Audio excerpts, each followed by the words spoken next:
সকলের সরকার তো, এসব করে তো সরকারের বদনাম হয়। কি করতাম না, পুলিশ অ্যারেস্ট করছে, এখন আমরা আইনি ভাবে দেখুন।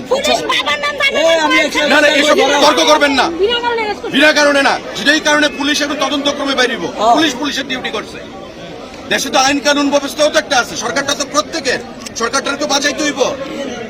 মুখ্যমন্ত্রী প্রশাসন এটা কালিমালিপ্ত করা যেত না। হাজার হাজার গাড়ি আটকে গেছে, স্কুল স্টুডেন্ট, পেশেন্ট, কর্মচারী, তারা অফিসে যাইতে পারতেছে।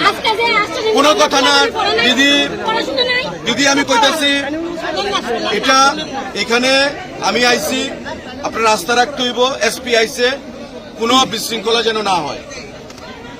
আন্দোলন করছেন, আপনারা তো বিরোধী দল করেন না, তাইলে বিরোধী দলের আন্দোলন এমন হয়।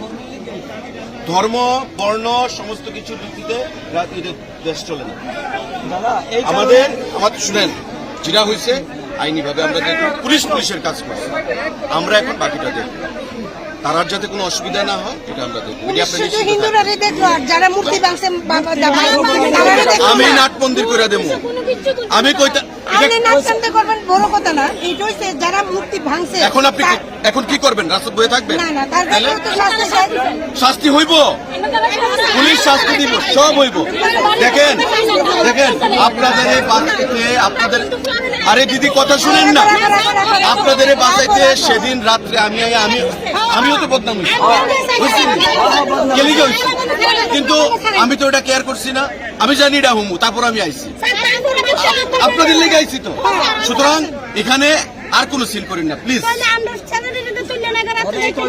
এটা আমি দেখতেছি তো, আইনি ভাবে দেখুন প্লিজ। এখানে আর কোনো ইয়ে করবেন না প্লিজ। আমি আপনাদের প্রত্যেকের কাছে হাত জোড় করে, এটা আমার বদনাম, আমার বিধানসভা কেন্দ্র, আমার সরকার, আমার মুখ্যমন্ত্রীর বদনাম, প্রশাসনের বদনাম। আমি যে কথাটা কইতাছি ঠিক আছে, শুনো।